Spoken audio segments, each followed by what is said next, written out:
আমরা এই দেশেতেই জন্মি, এই দেশেতে মরবো, পালাবো না।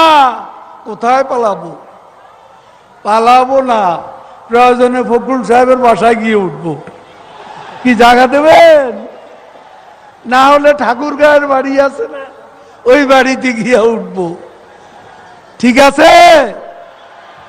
বড় জ্বালা জ্বালা।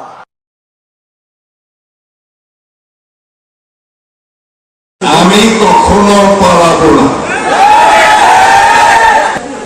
কাদের সাহেব পড়েছে, তাই না? আবার আমার ঠাকুরের বাসায় আসতে চেয়েছিলেন। ঠাকুরের বাসায় তো আসছেন না, কোথায় আছেন ভাই? কোথায় আছেন? আমি আপনাকে আমন্ত্রণ জানাচ্ছি, আসেন আমার বাসায় এখন আছেন।